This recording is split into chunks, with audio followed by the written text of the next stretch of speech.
Nick, come on.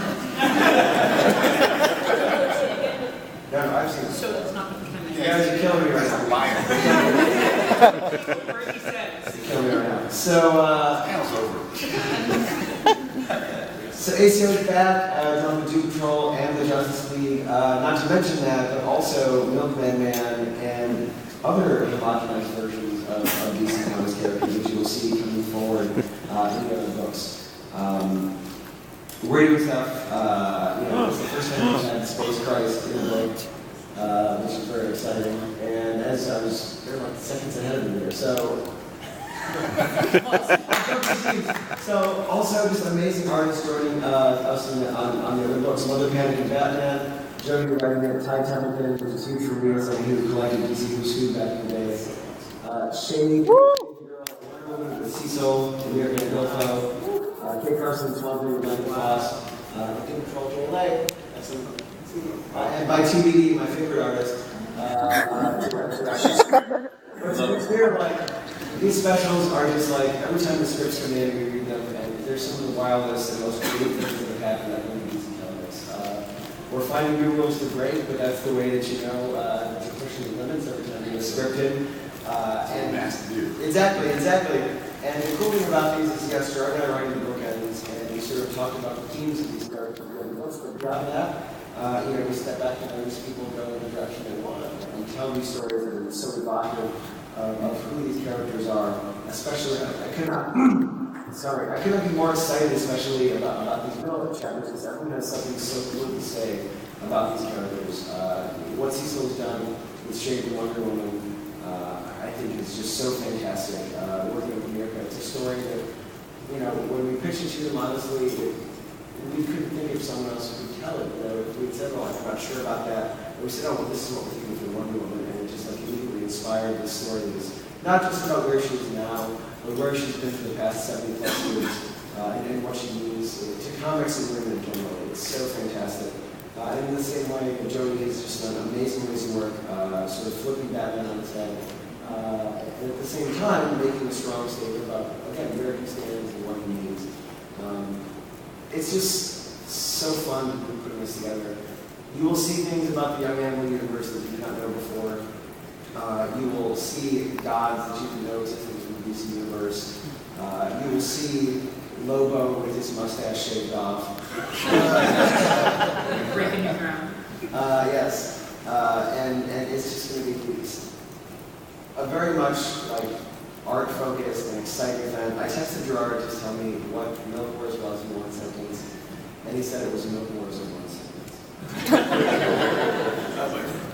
Well, it is a great story, but it's funny because it's insane because it's Young Animal, but it is sort of at its core it's a great superhero story. It has a great superhero arc to it. Keep your eyes on Doom Patrol though, right, Nick? Because basically the story that you guys are telling right now will set up Bill Force and launch us into that. So without giving too much away, is there anything you can tell us? Well, it was like about 2 months, maybe 3 months ago.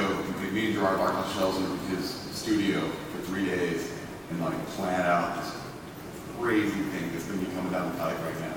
And the main thing focuses. Part of this new arc is going to be Lucius, the 14-year-old metalhead kid, and his eager desire to learn magic.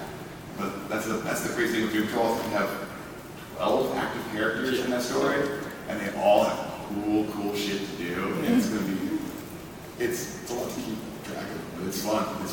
Well, Doom Patrol 12 kicks off the event too. Right. Yeah. So the last part sets up all the ideas that are going to pay off to this big event. And that's the cool thing that I would say, because I was supposed to talk about Doom Patrol, but I would say it is. Back in the day when you read Crisis on Infinite Earths, it reset and refocused the DC universe and set the status quo of all these books going forward. And that is in many ways what we're doing here. It will build off what you guys are doing, and it will also introduce you to new faces, new characters, and give you a preview of where all these books are going coming forward. So we look back and we love the energy of Crisis on Infinite Earths. So how can we make it about the fight for individuality? How can we make it about the fight against sameness and do our Young Animal version of that type of enormous story?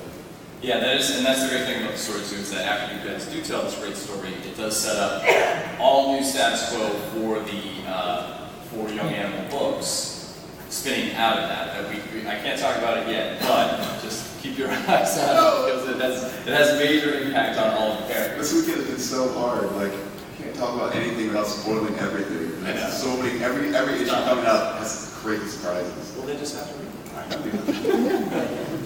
And then That's my fault. when Jamie brought me the sketch for that, I honestly I think it might have been like the first week that I was back over. Oh, and nice. I was just like, what the hell are you guys doing? Did you see that previous version? Like, was it before that? Yes. Man, That was the first version I saw. I think that's the one that I was just like, what's going on? But now I've read it, and now I'm like, oh, okay, that all makes sense. It all makes sense. But yeah, and okay, so another great thing about the Unicorn story that we're doing is that we're going to be introducing some new characters into the Young Animal universe, and some new books too. So, Mac, why don't you talk about your new book that will be spinning out of this concept? I have to.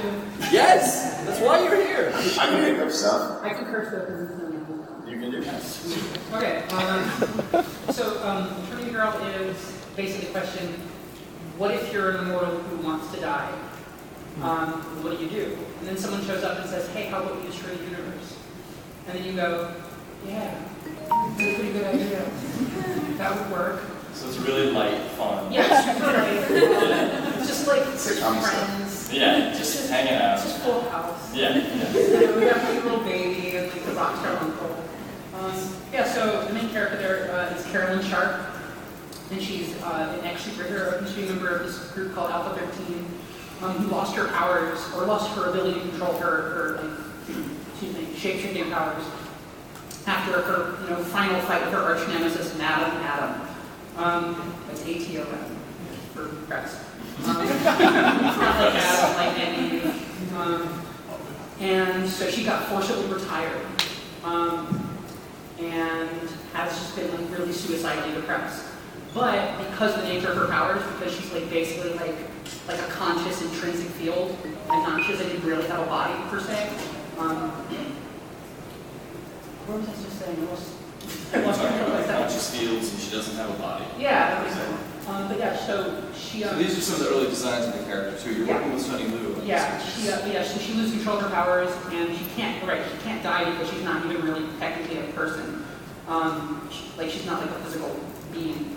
And so she just like is constantly just sort of trying to kill herself, knowing it's not going to work. And then the ghost of Madam Adam shows up and says, "Hey, how about you and I destroy the universe?" And she says, "Yeah, that sounds like a pretty great idea." And so the story is kind of like, I don't want to spoil too much, but basically it's both her quest to destroy the universe, which has some really rad stuff where Sunny is like channeling Jack Kirby, really pushing that like sort of Kirby-esque idea. Yeah, it's gonna be great. Oh my god, I'll show you stuff. Great. At the same time, it's also just like her, just like dealing with her intense depression, trying to figure out a way to not, basically trying to figure out a way to like keep living, sort of at the same time. And Steve, we'll first meet this character in the core story, right? You will, yeah. So the first time, which for me is like a weird deep cut, so the first time we met Wildcat 2 was in Crisis of the Heroes. And so the first time we meet Turning Girl will be in Milkwood. Can we say how? You can certainly say that. I mean, I know I physically can't, but am I allowed? Yeah. Ask me. Am I allowed? Yeah. But isn't he in charge? He likes to think stuff. We're going to be having like little 2-page little bits where we see her fake publication history stretching back to like 1956, because like a big part of Eternity Girl is going to be the idea of there being like, multiple iterations of a character over time, and what happens when like that becomes something you're aware of, you have to like cope with emotionally. So this will be, like I said, spinning out of No Course. One of the, and this is just one of the new books that will be coming out of it. From the very beginning, Gerard always had this idea of sort of starting with these books in Young Animal, but then always building the universe out. That's why you see so many characters in Doom Patrol, so many characters in Crossroads, and stuff like that. So expect, this is, like I said, this is just one of the first new books, but there will be other books coming out of Young Animal. So I don't know what story to. All right, well, that's all of our new stuff that we have to talk about.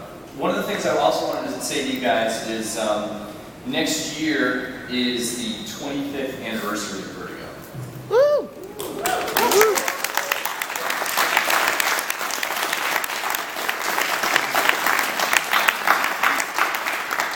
That's a pretty big deal.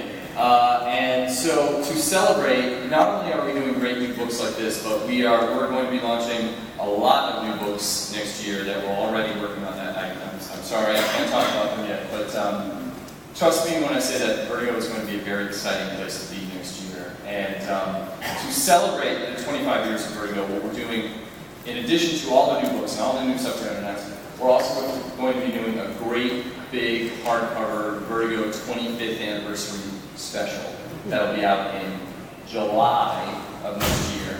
And there will be new material in it and interviews and backstories and lots of things from all of the 25 years of Vertigo's publishing history. So it's going to be an amazing, exciting book. I'm very excited about it. I would buy this as a fan. And I think you guys will love it too. And in order to celebrate that and to thank you guys for coming out, we have an exclusive convention giveaway that is at the back of the room. This is a print of Sandman done by Mr. Jim Lee. Wow!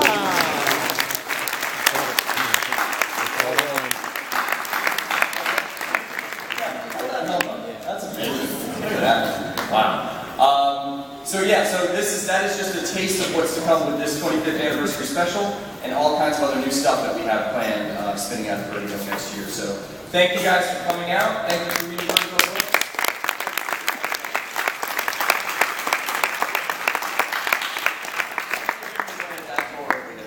Thanks, guys.